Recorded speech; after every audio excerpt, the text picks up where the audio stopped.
Saturday, September 8th, 2007.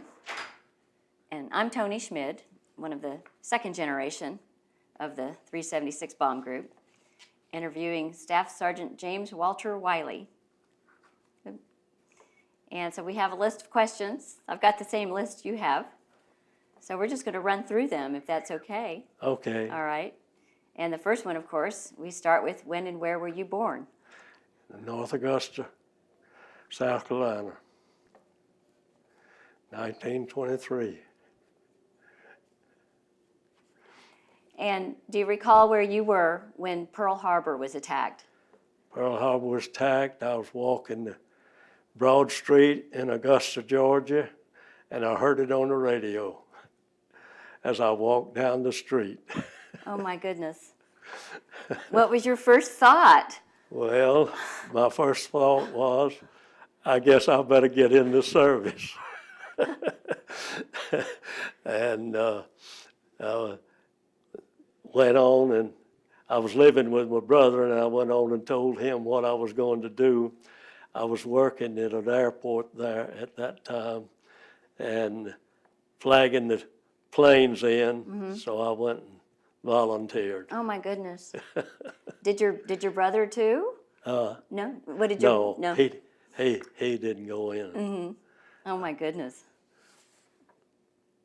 Oh, and I see you were, so you were about 19 or so? 19 years of age. Goodness. Just when I heard the announcement, it was just before my 19th birthday. Uh-huh. So how do you go about volunteering? What was that like? I just went down to the recruiting place and told them I wanted to enlist and go in. And I told them I wanted to go in the Air Force, but I wanted the ground personnel, but I didn't get that. So you had been working at an airport, you say, before Yeah, that? working in the airport there in Augusta. Uh-huh. So around airplanes. Around airplanes. Oh, okay. Fighter planes was Oh. training at that time in that area, and I was out there flagging them in to where they had to go park. Mm-hmm. Boy, 18, 19 years old. Yeah. Let's see. So you went in as a staff sergeant. No, you didn't go in as a staff sergeant. You went in as a private. Oh, as a private. Okay. Sorry. Let's see. Where were you sent first? My first place where I was inducted was at, Was can't this even think of it. is this Scottsfield? No, No. that's where I take my radio training, Scott Field. It was Atlanta, Georgia, there where I was inducted. Right. Okay. And then you went for radio training. Went for radio training, right. Well, I'd had to take a little time out and take a little training before I did that, about 4 or 5 weeks. Oh, goodness. And get all of my shots and everything. And that was in Atlantic City, New Jersey. Oh, goodness. And from there I went to Scottsfield. So there. Okay. So New Jersey. Goodness. So much for a 19-year-old. Let's see. And then at what point were you made a staff sergeant? At what point? Or Oh, that goes on down just before I went overseas. so when thinking about the B-24, what comes to mind as the strengths or the weaknesses of the B-24? Well, I didn't think about it from any weaknesses. I felt about it, looked at it from the standpoint that we was the largest bomber at the particular time, and we could carry the largest bomb loads, and we could go the farthest distance in to the targets. How long could it stay in the air? Well, the longest time I stayed in the air overseas was just a little bit under 15 hours. Oh, goodness. let's see.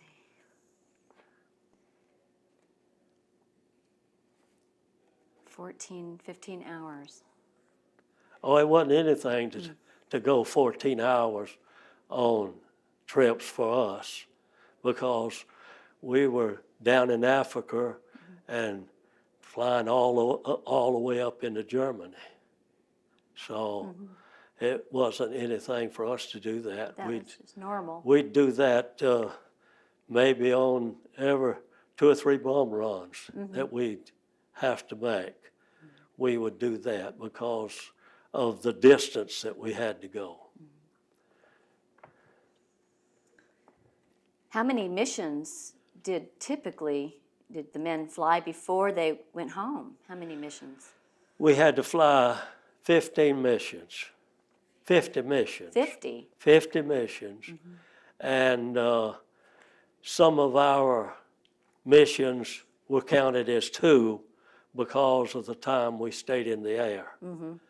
See, when I would fly from the Libyan desert all the way to Pulaski, Romania, that was two missions because we were in the air 14 to 15 hours. What was your most vivid memory of an aerial combat? Oh, me. Or with other German pilots or? Oh, well, let me tell you about the time the German plane got into our formation so close that I could see the color of his eyes.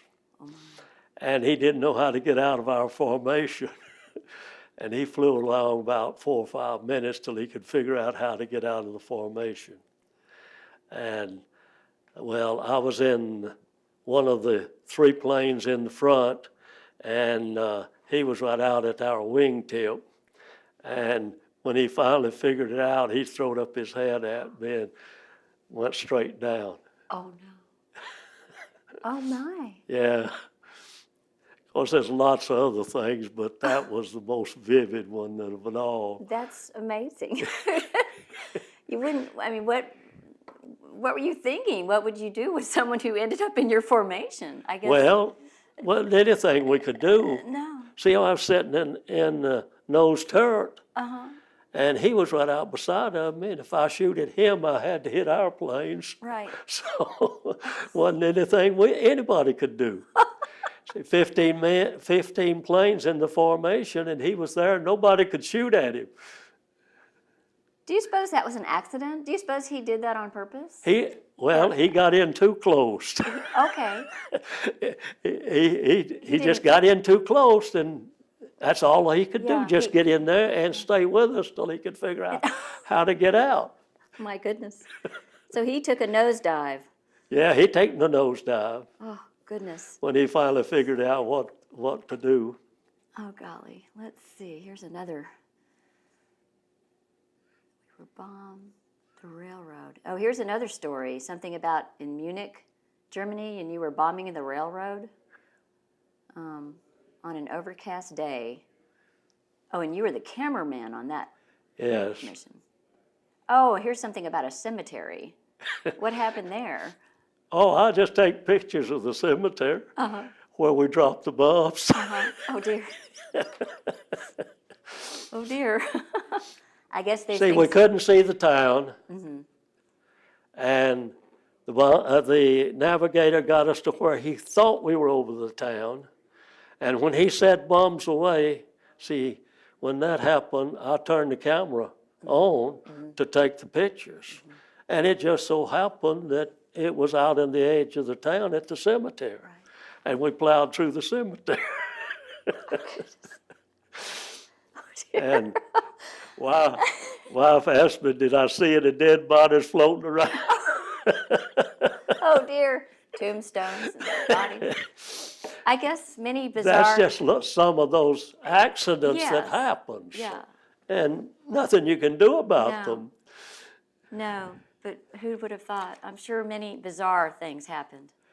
Well, nobody was at fault. No. When you're out there and it's an overcast and you're up over the clouds and you can't pick out the target, when we were over Germany, we were told to release the bombs. We were supposed to hit a railroad yard that day, but when we couldn't spot the railroad yard, and time to get rid of the bombs, and bombs away they went. And Dear. and the lead plane in the formation, he was the one picked out the target. And when he said bombs away, all of the planes released their bombs at the same time. Oh, goodness. And it went down in a pattern. And you caught it on film. Yeah. Oh, there's the saying or the phrase that there are no atheists in foxholes. To what degree did your wartime experience affect your faith? It had no effect upon me. My faith was established before I went into service. And the Lord had already been dealing with me to go into the ministry. And at that age, I was reluctant to do it. And so it helped me to make up my mind that when I got out of that, and I prayed many days while we were flying, Lord, if you'll get me out of this mess, I'll do whatever you want me to do. I bet that same prayer was said And- by many men. And when I came and was discharged, I didn't even go home. I went straight to college to get some training. Oh, my. Oh, goodness. Well, I imagine your faith being so strong, it probably came in handy for you to help others. I mean, Oh, yes. I talked with them lots, I'm sure. especially my crew. Oh, Of course, there was one in the crew I couldn't talk to. oh.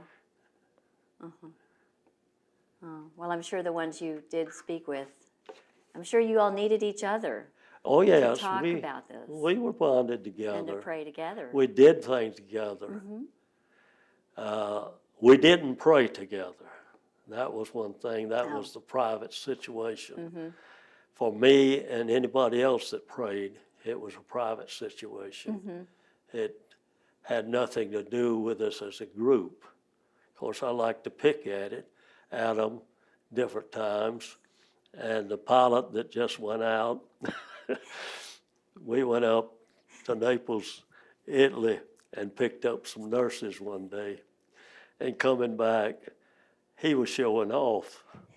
And I told one of the men there to call him and tell him to pull that plane up. He was getting too low to the ground. They wouldn't any of them do it. So I picked up the mic and I said, Byfield, you're too low to the ground. Pull this plane up. And that plane went up like that. I bet you. When it got back in, he said, was I scaring you? I said, no, but I said, my missions are just about over with and I didn't want you to kill me out here showing off. I can imagine. And Oh, that was Byfield? that was Byfield Gordon. Oh, Byfield Gordon. Sure. Byfield Gordon, yeah. He was the pilot. Now, I didn't fly all of my missions with him. I didn't fly half of my missions with him. I was shot by one of my own crewmen before we even flew any missions. And a bullet went through both of my legs. And I had to spend time in the hospital. And when I got out, they had did several missions, and I had to catch up with them. So I volunteered and went on other flights with other pilots when they needed somebody. And doing the camera work, that was not a special position. They just had to have a cameraman, so I could go on a number of trips. Right. Oh, goodness. So I imagine the gentleman that shot you felt pretty bad. Well, he was the individual crewman that had I would say, a terrible life prior to going in service. And he accidentally run over a little girl that was on her way to school. And he became an alcoholic. And he was an alcoholic while he was in service. And he was the one that did it. And it was an accident. Sure. It wasn't intentional. It was just an accident, but he did many things that was just accidental. I had to keep him from going to town when we were in England. He was going into town and kill him some limeys. That's what we call the Englishman. And he was going in and kill him. He had his gun. And I had to stop him and take his gun from him and make him go back to where we were staying. Right. Thank goodness you were there. Well, Let's see. Well, this question is, did your reasons for joining the military change over time? no, it didn't change. It didn't change. I knew we were in war, and I was willing to do my share. And of course, I was glad when it was over with, as most everyone was. But Absolutely. Did you receive any medals? Or well, I get several medals as far as the medals for flying, missions, and so on. Those I received the Purple Heart for the time that I was hit over Pulaski, Romania, and then I had several citations on the air medals that I received.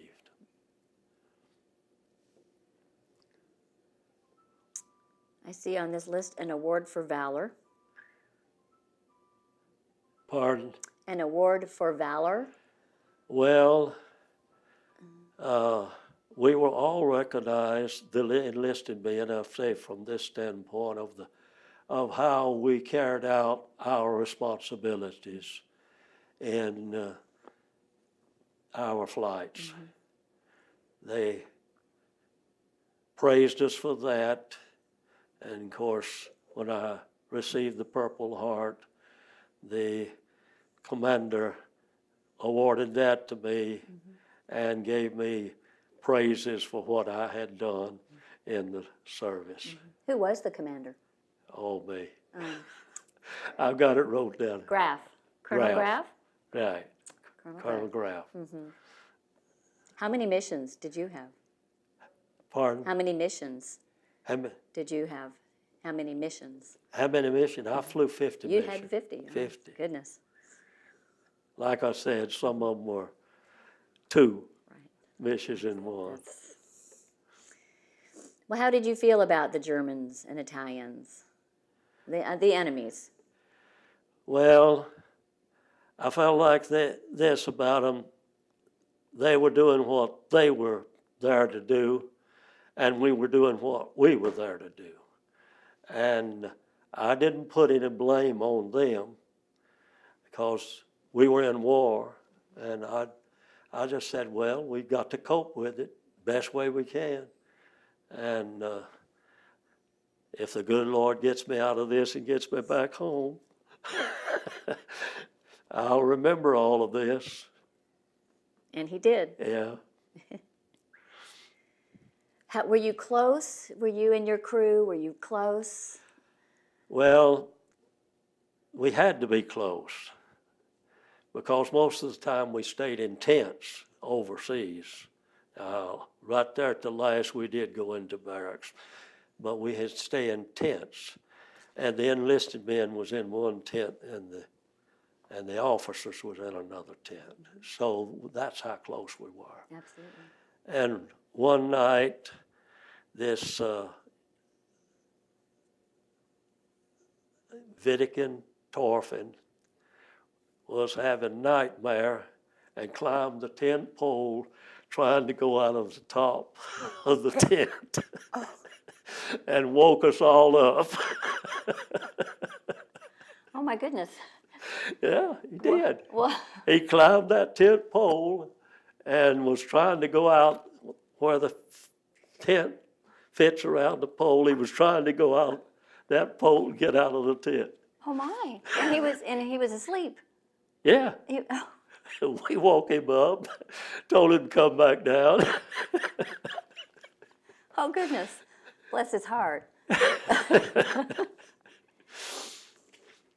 Well, See that? yeah, those are the little things that, you know, we don't hear about, and yet they went on every day. And so Right. they're, you know, bless his heart, he had nightmares, but I wonder at the moment you woke up and saw him, did you think you were under attack or something? Or did, Well, I wasn't the first one woke up. The first one woke up. What in the world are you doing up there? right. Oh, goodness. Well, I guess when you live in that close quarters, you just have to get along. Right. And you have to, Well, when you got 6 men Yep. in a small tent, you have to yeah, get along. that's right. Do you remember any of the nicknames of any of the fellows? Like Torfin, no. you just mentioned? They call me Jim. Jim? And one of the other, and Byfield was, oh me, I can't Oh, think. Byfield Gordon. Yeah, he was, we had a nickname for him. What was it? Oh, Flash. Flash Gordon. Gord. How about Curtis Torfin? What did you call him, Curtis Torfin? Kurt. Kurt. Kurt. Did you have a best friend of the fellows? We were all friends. Yeah. We Was were there all anybody that you were closer to? One of your better friends? Well, as far as I was concerned, all of them except the one that was an alcoholic was my close friends. Right. Right. And the rest of the men felt the same way. Well, when you were hurt, did anybody?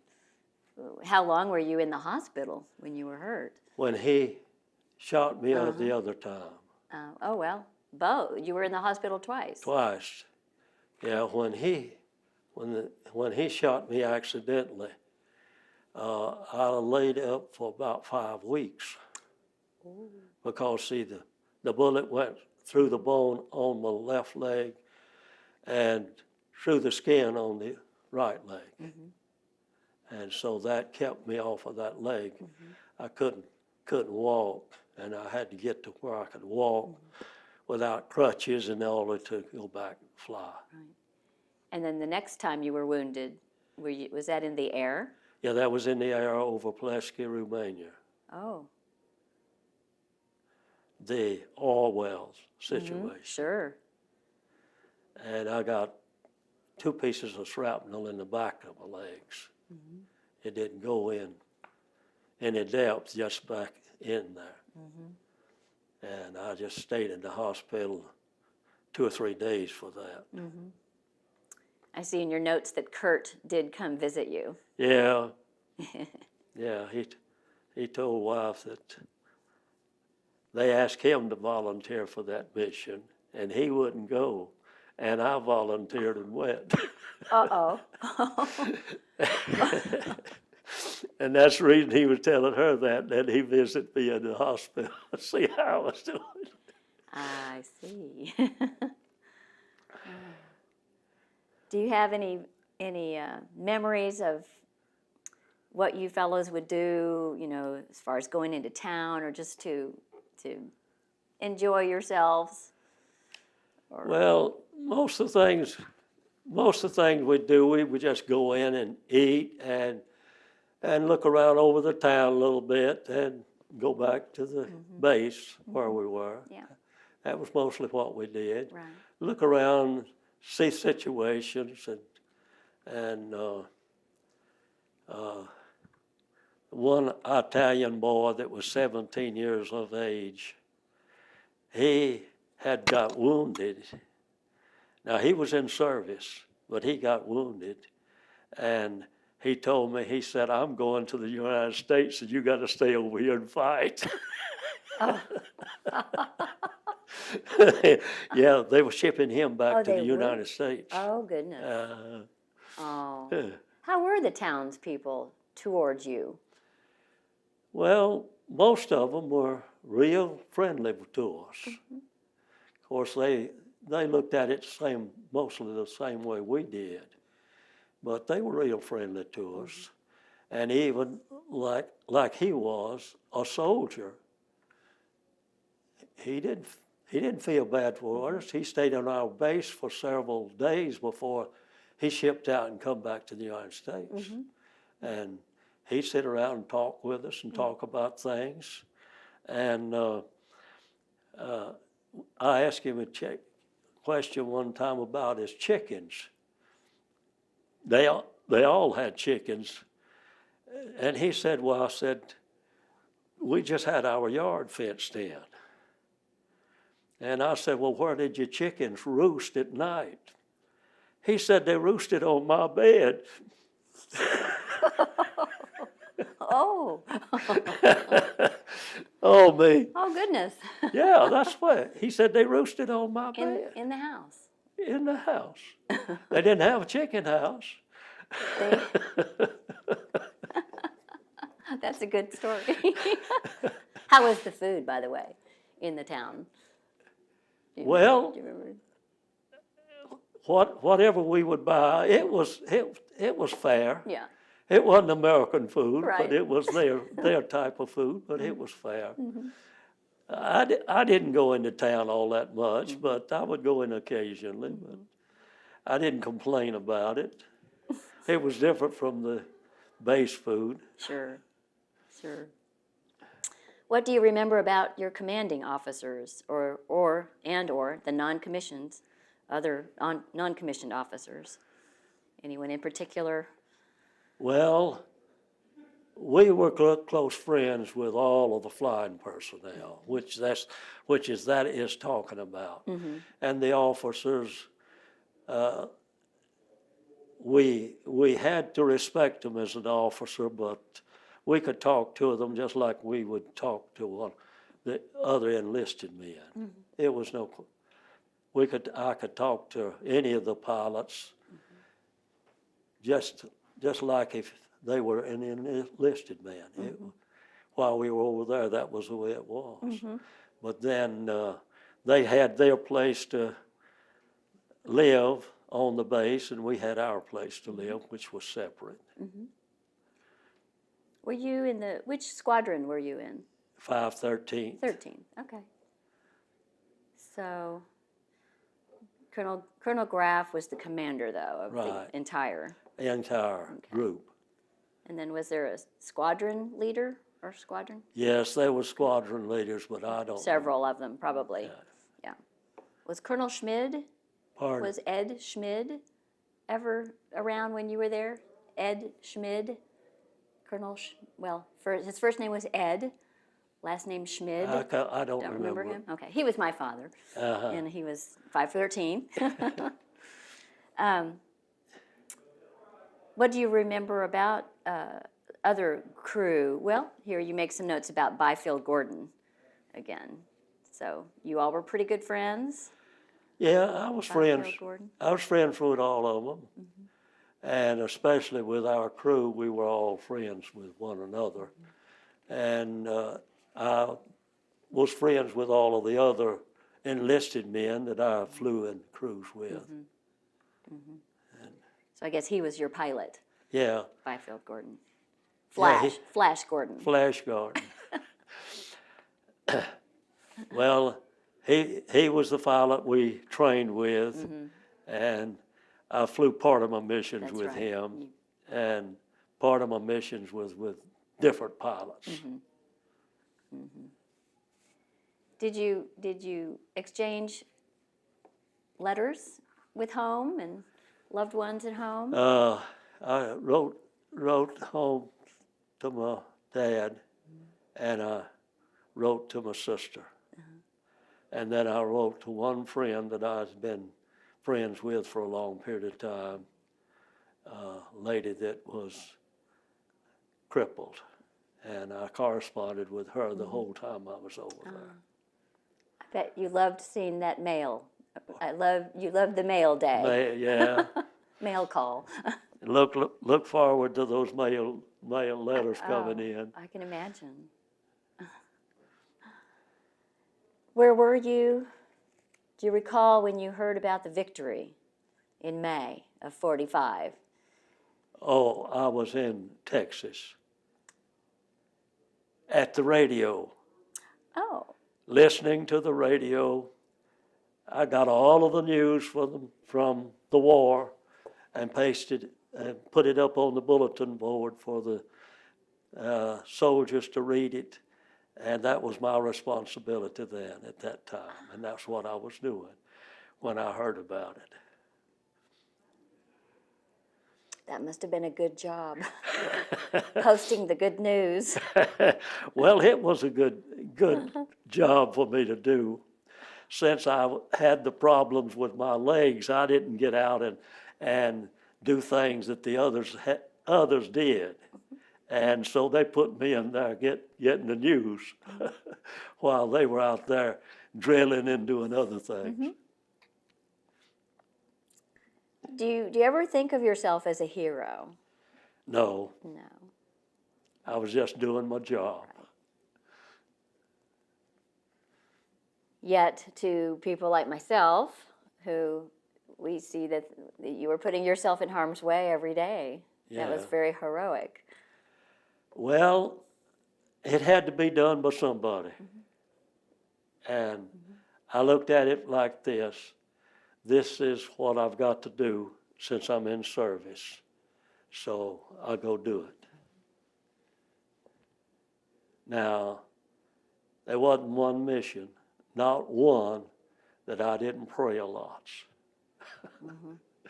A lots of it. Did you ever have any missions which were considered like a suicide mission? I didn't get that. Did you ever have any missions that were really considered like a suicide mission? One Oh, had one mission that was a suicide mission. We left the base at 1 o'clock at night, which we never flew at night, but we left the base at 1 o'clock at night and flew to the northern part of Italy and bombed railroad trestle that was just on the coast there. And I happened to be flying as the ball turret gunner that particular day. And 30 minutes before we got to our target, we pulled down close to the water, and the propellers were picking up the water and throwing it all over the bottom of the plane. And we flew that way for about 30 minutes. And when we come to the coast, we had to raise up to go over the bridge. And we dropped our bombs down under the bridge. There was anti-aircraft gun opened up, but we were too low for them to even shoot at us. Chickens came out of the haystack where the anti-aircraft guns were. Flying around everywhere. And I said, well, they had dead chickens. Because we dropped 6 2,000-pound bombs under that railroad trestle that day. so it was a successful mission. It was successful, but it was a suicide mission. Oh, gosh. To be that low for that long, I can't imagine touching the water or Well, the propellers would pick it up. pick it up, right? They weren't down in the water, No, but they would they pick would- it up Right. and throw it all over the plane. And I couldn't see out in the front. I just had to turn the guns to the right where I could see out. Goodness. So that was how many hours, I wonder, was that mission? Do you remember how many hours that mission was? Well, we flew from 1 o'clock till just after sunrise. And I don't recall how many hours that was. But I'm saying that we possibly had to fly close to 6 hours to get to the target. Was the train trestle, was it occupied? No, no.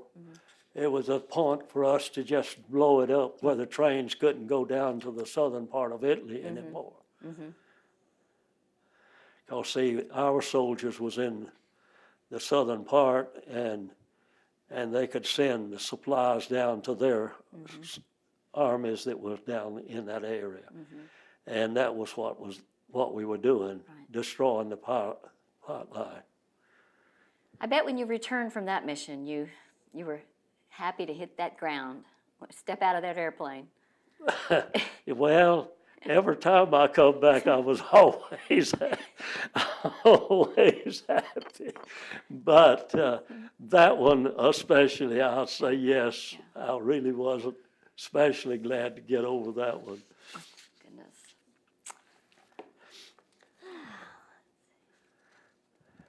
Oh, these are just some extra stories. It looks like these were some, I think, memories that you've written down for us. Something about when the first American boys went over and saw a chicken running loose, and they'd remove the feathers and cook it. Oh, that was in Africa. The first soldiers went over there, their chickens run loose. And they would catch them and kill them and cook them. And the people there got knowing that, so they had to keep them locked up where the soldiers couldn't get to them. And I ate eggs, but I couldn't see any chickens. Oh, huh. They were locked up now. How about Christmas time? You were there at Christmas time. Yeah, we were there. I was there. I happened to be in the hospital at the time of Christmas, and this GI put on his Santa Claus suit and come and serenaded all of the people in the hospital. And on the way back to where he was staying, he went by one of the huts there where the people were in, and he jumped over in the middle of that hut and said something, and I don't remember now. And there was a real old lady that was sitting by what was supposed to be window. It was just an opening in the hut, and she just went out of that hut backward. And the next day, they hadn't found her. They didn't know where she went to. Oh, my goodness. It just scared her to death. Looks like in your notes he cried, Allah. Uh-huh. And so scared her right out. Well, that was their God, Allah. Yeah, sure. Oh, gosh. Well, I'm sure, the GIs needed some release, and humor was very important. Let's see, traveling on train. Here's a little story about when you were traveling on train and it would stop to be serviced. Oh, and then the men would hold their mat covers out the window? The GIs would put their mattress covers out the window. They'd tie them to the side of the train, and the Arabs would get a hold of those mattress covers, and they were tied to the train, and they couldn't get them. And they go to the next time they stop at another place, they do the same thing. There was a little fun in some of the things that went on. Yeah.